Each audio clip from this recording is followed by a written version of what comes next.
ಸ್ನೇಹಿತರೆ, ನಮ್ಮ ಚಾನಲ್ಗೆ ಸ್ವಾಗತ. ಸ್ನೇಹಿತರೆ, ರಾಜ್ಯ ವಿದ್ಯಾರ್ಥಿ ವೇತನ ತಂತ್ರಾಂಶ ಅಂದರೆ ಸ್ಟೇಟ್ ಸ್ಕಾಲರ್ಶಿಪ್ ಪೋರ್ಟಲ್ನಲ್ಲಿ ಅಪ್ಲಿಕೇಶನ್ ಹಾಕುವವರು ಅಂದರೆ SSP ಸ್ಕಾಲರ್ಶಿಪ್ ಅಪ್ಲಿಕೇಶನ್ ಹಾಕುವವರು ಯಾವಾಗ ನಾವು ಅಪ್ಲಿಕೇಶನ್ ಹಾಕಬೇಕು, ಅದು ಲಾಸ್ಟ್ ಡೇಟ್ ಏನಿದೆ, ಯಾವ ಥರ ಅಪ್ಲಿಕೇಶನ್ ಹಾಕಬೇಕು ಅನ್ನೋದನ್ನು ನಾನು ಈ ವಿಡಿಯೋದಲ್ಲಿ ತಿಳಿಸ್ಕೊಡ್ತೀನಿ. ನೋಡ್ಬೋದು, ನಿಮ್ಮ ಯಾವುದೇ ಒಂದು ಬ್ರೌಸರಲ್ಲಿ ಬಂದುಬಿಟ್ಟು ಜಸ್ಟ್ SSP ಅಂತ ಟೈಪ್ ಮಾಡಿ. ಒಂದು ನಿಮಿಷ ನಾನು ಬ್ಯಾಕ್ ಬರ್ತೀನಿ. ಈ ಥರ ಜಸ್ಟ್ SSP ಅಂತ ಟೈಪ್ ಮಾಡಿ. ಇಲ್ಲಿ ಬರ್ತೈತೆ ನೋಡಿ, ssp.postmetric.karnataka.gov.in ಇನ್ನಂತ ಬರುತ್ತಲ್ಲ, ಇದ್ರ ಮೇಲೆ ಈ ಥರ ಕ್ಲಿಕ್ ಮಾಡ್ಕೊಳ್ಳಿ.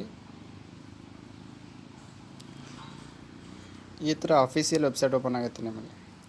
SSP ಸ್ಕಾಲರ್ಶಿಪ್ದು ಆಫೀಸಿಯಲ್ ವೆಬ್ಸೈಟು. ಇಲ್ಲಿ ನೋಡ್ಬೋದು, ಹೊಸ ಖಾತೆಯನ್ನು ಸೃಜಿಸಲು ಇಲ್ಲಿ ಕ್ಲಿಕ್ ಮಾಡಿ ಅಂತ ಇದೆ. ಅಂದರೆ ಮೆಟ್ರಿಕ್ ಪೂರ್ವ ಹಾಗೂ ಮೆಟ್ರಿಕ್ ನಂತರದ ವಿದ್ಯಾರ್ಥಿಗಳು ಇಬ್ಬರಿಗೆ ಅನ್ವಯ ಆಗುತ್ತೆ. ಅಂದರೆ 1 to 10ದವರು ಅಪ್ಲಿಕೇಶನ್ ಹಾಕ್ಬೇಕಂದ್ರೆ ಅವರು ಮೆಟ್ರಿಕ್ ಪೂರ್ವ ಅಂತಾರೆ. ಮೆಟ್ರಿಕ್ ನಂತರ ಅಂತ ಹೇಳಿದ್ರೆ PUC and above, PUC degree ಅವೆಲ್ಲ ಬರ್ತಾವಲ್ಲ, ಡಿಪ್ಲೊಮಾ, ಮೆಟ್ರಿಕ್ ನಂತರ ಅದು. ಹೀಗಾಗಿ ಯಾರು ಬೇಕಾದರೂ ಈಗ 1 to 10 ಆಗಿರ್ಬೋದು, 11 to 15 ಅಂದರೆ ಡಿಗ್ರಿ PUC ಆಗಿರ್ಬೋದು. ಯಾರೇ ನೀವು SSPನಲ್ಲಿ ಖಾತೆ ಸೃಜಿಸಬೇಕು ಅಂತ ಹೇಳಿದ್ರೆ, ಅಂದರೆ ನೀವು ಅಕೌಂಟ್ ಕ್ರಿಯೇಟ್ ಮಾಡಬೇಕು ಅಂತ ಹೇಳಿದ್ರೆ, ಇನ್ನೂವರೆಗೆ ಯಾವುದೇ ಥರದ ಸ್ಕಾಲರ್ಶಿಪ್ ನೀವು ಅಪ್ಲೈ ಮಾಡಿರೋದಿಲ್ಲ, ಅಂಥ ವಿದ್ಯಾರ್ಥಿಗಳಿಗೆ ಲಾಗಿನ್ ಇರೋದಿಲ್ಲ. ಅಂಥವ್ರು ಇದ್ರ ಮೇಲೆ ಕ್ಲಿಕ್ ಮಾಡಿ ಏನು ಮಾಡ್ಬೋದು, ನೀವು ಖಾತೆ ಸೃಜಿಸ್ಬೋದು. ಅಂದರೆ ಅಕೌಂಟನ್ನು ಕ್ರಿಯೇಟ್ ಮಾಡ್ಬೋದು, ನಿಮ್ಮದೇ ಆದಂಥ ಅಕೌಂಟನ್ನು ಕ್ರಿಯೇಟ್ ಮಾಡ್ಬೋದು. ವಿದ್ಯಾರ್ಥಿ ಆಧಾರ್ ಕಾರ್ಡಕ್ಕೆ ಕ್ಲಿಕ್ ಕೇರ್ ಟು ಪ್ರೊಸೀಡ್ ಅಂತ ಕೊಡ್ತಾ ಹೋಗ್ಬೇಕಾಗುತ್ತೆ. ನೀವು ಆಲ್ರೆಡಿ SSPಯಲ್ಲಿ ಹೋದ ಸಲ ಅಪ್ಲಿಕೇಶನ್ ಹಾಕಿದರೆ ನಿಮ್ಮ ಹತ್ರ ಯೂಸರ್ ನೇಮ್ ಪಾಸ್ವರ್ಡ್ ಇರುತ್ತೆ. ಅವ್ರು ಏನು ಮಾಡ್ಬೋದು, ಇಲ್ಲಿ ನೆಕ್ಸ್ಟ್ ಇದೆ 2024-20 ಮೆಟ್ರಿಕ್ ನಂತರದ ವಿದ್ಯಾರ್ಥಿ ವೇತನಕ್ಕೆ ಅರ್ಜಿ ಸಲ್ಲಿಸಲು ಇಲ್ಲಿ ಕ್ಲಿಕ್ ಮಾಡಿ ನೋಡಿ. 11ನೇ ತರಗತಿ PUC ಮತ್ತು ನಂತರದ ಕೋರ್ಸ್ಗಳಿಗೆ ವ್ಯಾಸಂಗ ಮಾಡುತ್ತಿರುವ ವಿದ್ಯಾರ್ಥಿಗಳು, ಈಗಾಗಲೇ SSPಯಲ್ಲಿ ಖಾತೆ ಸೃಜಿಸಿರುವ ವಿದ್ಯಾರ್ಥಿಗಳು ಮಾತ್ರ. ಆಲ್ರೆಡಿ ನೀವು ನಿಮ್ಮ ಅಕೌಂಟ್ ಇದ್ದರೆ ಇದ್ರ ಮೇಲೆ ಕ್ಲಿಕ್ ಮಾಡಿ. ಇಲ್ಲಿ ಲಾಗಿನ್ ಯೂಸರ್ ID ಮತ್ತು ಪಾಸ್ವರ್ಡ್ ಕ್ಯಾಪ್ಚಾ ಹಾಕಿ ನೀವು ಸ್ಟೂಡೆಂಟ್ ಲಾಗಿನ್ ಅಂತ ಕೊಡಬೇಕಾಗುತ್ತೆ. ಅವು ನೀವು ಅಪ್ಲಿಕೇಶನ್ ಹಾಕ್ಲಿಕ್ಕೆ ಕಂಟಿನ್ಯೂ ಆಗ್ತೀರಿ.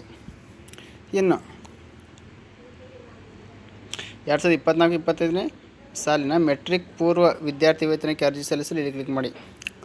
ಆಲ್ರೆಡಿ ನೀವು ಆ ಲಾಗಿನ್ ID ನಿಮ್ಮ ಹತ್ರ ಇದ್ದರೆ 1 to 10 ಇರುವಂಥ ವಿದ್ಯಾರ್ಥಿಗಳು ಅಪ್ಲಿಕೇಶನ್ ಹಾಕಬೇಕು ಅಂತ ಹೇಳಿದ್ರೆ ಇದ್ರ ಮೇಲೆ ಕ್ಲಿಕ್ ಮಾಡಿದ್ರೆ ನೀವು ಅಪ್ಲಿಕೇಶನ್ ಹಾಕ್ಬೋದು ಸ್ನೇಹಿತರೆ, 1 to 10ದವ್ರಿಗೆ.